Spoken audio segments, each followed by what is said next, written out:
Pennywise. Bum, bum, bum, bum.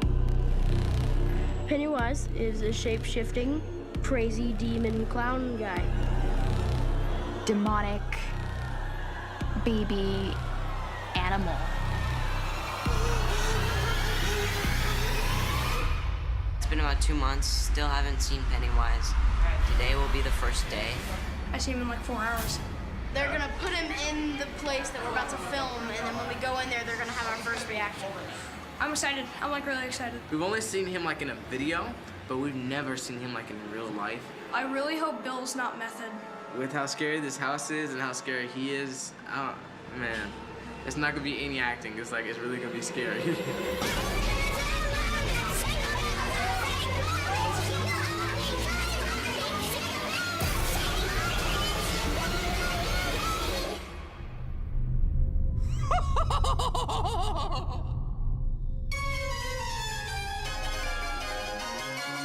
There's something always off about clowns. There's never a well-finished, happy clown. There's something off all the time. It's in their makeup, in their hair, in their dress. So I never understood why they would be attractive to kids. Actually, I think they repel kids more than anything else. They definitely repelled me.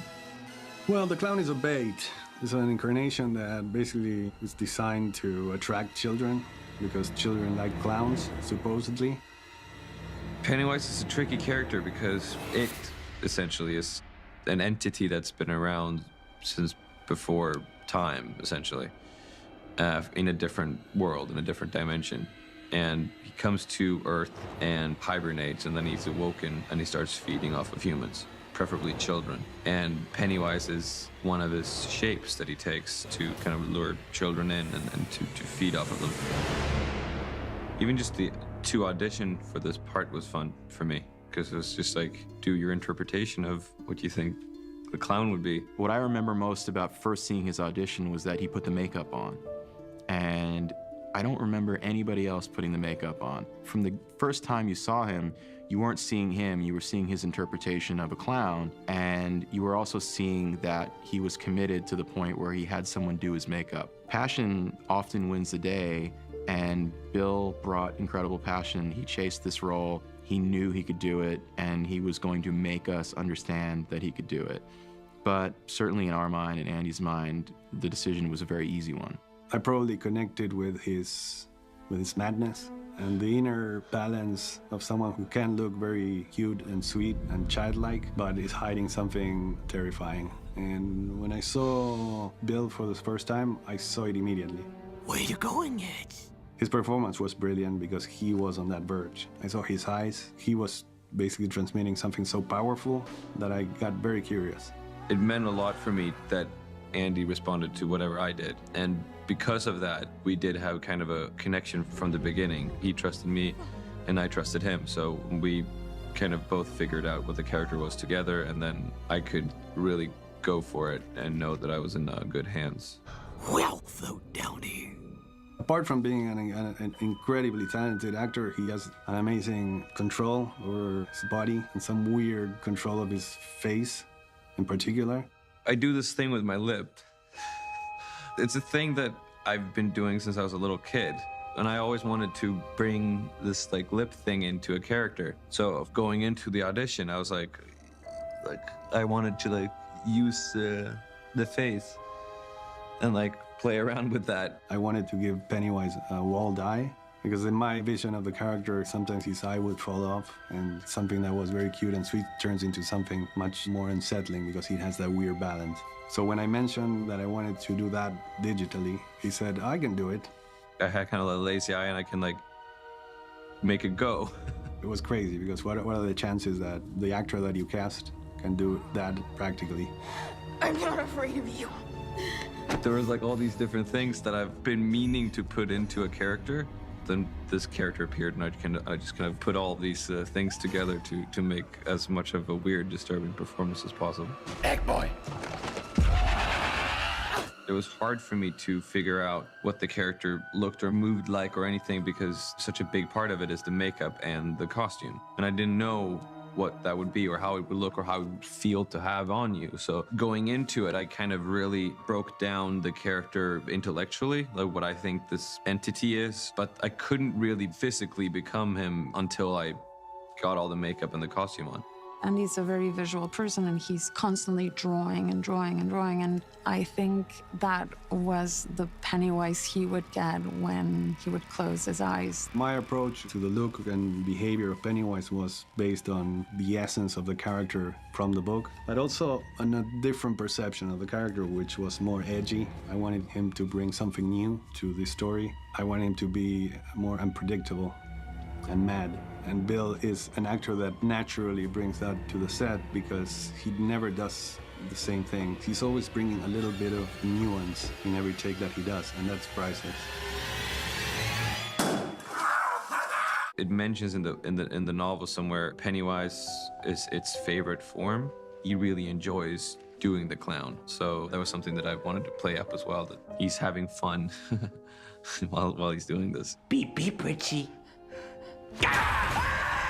You're playing an entity that's playing a clown. So it's like these kind of steps. And I wanted to get that into the character, that there's kind of glitches almost, that it's not just a clown, it's just something off, something weirder, something even more sinister. I wanted to create this feeling that you never know what's gonna happen when the clown's around.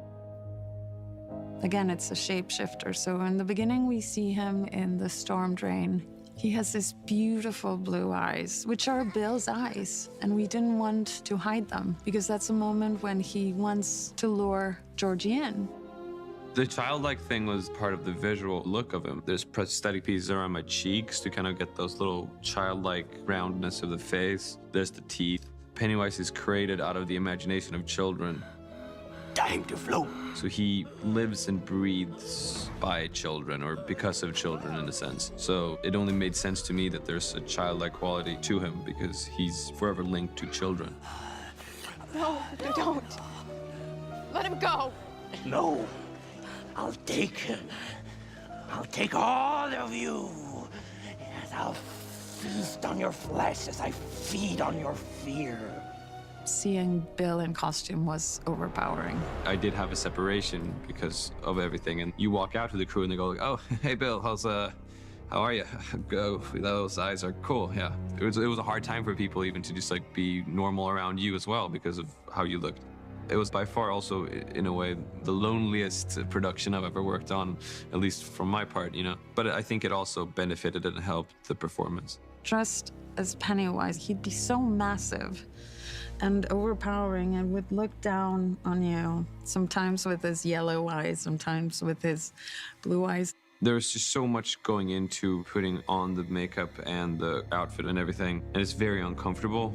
So I had kind of my little team, like the little Pennywise squad, which is Neil and Shane, was the two prosthetics guys, and Miranda overseered my costume, and Jasmine to put in my contacts. Like, we were a little crew of like my team of people. They were the ones that saw me, did me, and made Pennywise come to life. And then I would go to set, and then there would be this little Pennywise tent where I would just sit by myself. So there's this huge kind of detachment from the crew and me as a person, because there was just so much going on. And then a lot of the scenes that I do really demanded your focus, and you just needed to be in sort of a state of mind at least, or I wanted to be in a state of mind at least. And also, we wanted to keep him away from the kids as much as possible because we wanted the reaction to be real. They've been very secretive. Andy's been very secretive of it.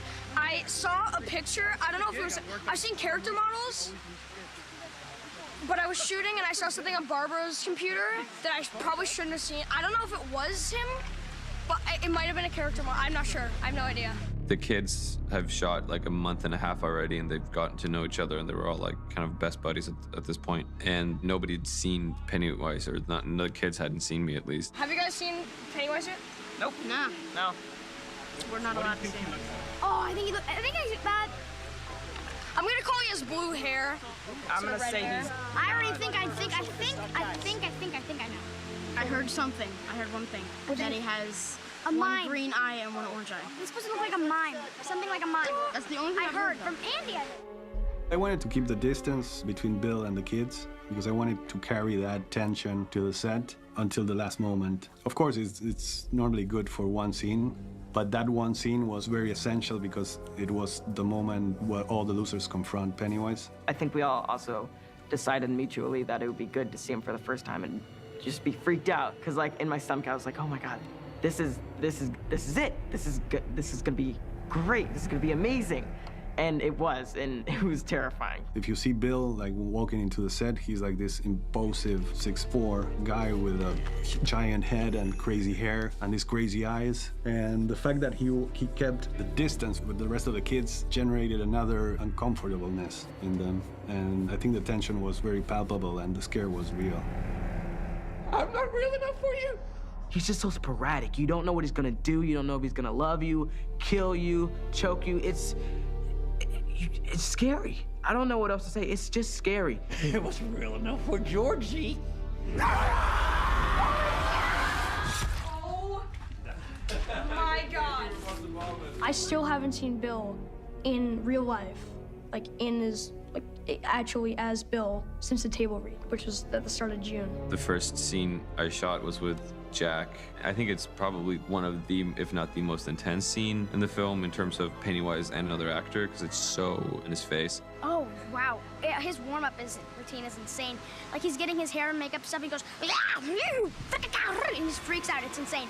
As soon as it called action, it's on, and it's like me trying to be as kind of horrific as I can, and loud and physical and like all these things. I really get into his face, and he's like crying and like gagging because I'm drooling on him.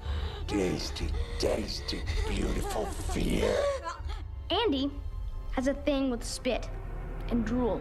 Like, I don't know what it is that appeals him about spit, but there's something about it that he loves. So I got a lot of drool on me. He's very drooly, and he brought this to the character, and it's a great thing because it's like Pennywise, he gets hungry in the presence of, scared children. So basically, Pennywise is slamming Jack or Eddie against the wall, and they're both so great. I mean, this is the first day or second day with Pennywise, and he's insane. As I'm doing it, I'm like, this is great, but like I can't pull back now because we're rolling, and then a cut, fantastic, cut. And I just go like, okay, Jack, are you okay? And he just goes like, oh, that was awesome, man. That was awesome. That was awesome. I love what you're doing, man. I love what you're doing. Love what you're doing.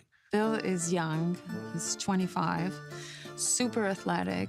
We were shocked at how little stunt work we had to use. He was so physical that we barely needed any of it. I'm all for having a stunt guy doing something that's dangerous. There's so much about some of the fight sequences in the movie where Pennywise's physicality must be Pennywise's physicality, and I wanted to bring my movement and physicality in as much as I could. It was exhausting. We would do the scene, and it's like so much physicality and noise and screaming, and I would messing up my voice, and the kids are like all fighting. And as soon as they said cut, I'm like on the ground, just like just breathing, and like so the kids walk over. It's like, hey, Bill, you okay, man? You okay? Yeah, it just a second, just let me catch my breath here. I feel bad. I'm hitting Bill really hard. No, I'm not. No, I'm not. I'm hitting him hard to me. For him, it's like a baby tap.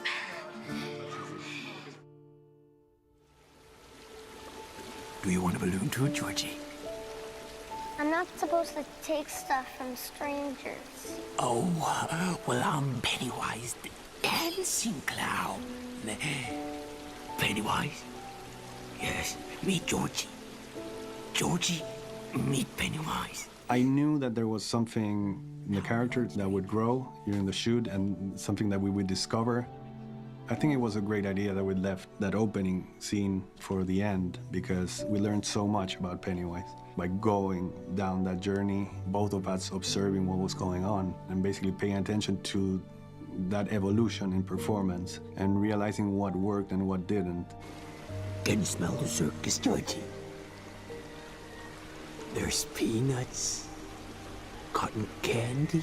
There was a lot of pressure to get that scene right. That we created, it's a pressure we created, Andy and I. It's iconic because it's very clearly an important moment in the book. And it's true that if you were exposed at any time of your life to it, you're gonna think of that It's very difficult for me, at least, to look at a storm drain and not think of Pennywise lurking. I should get going now.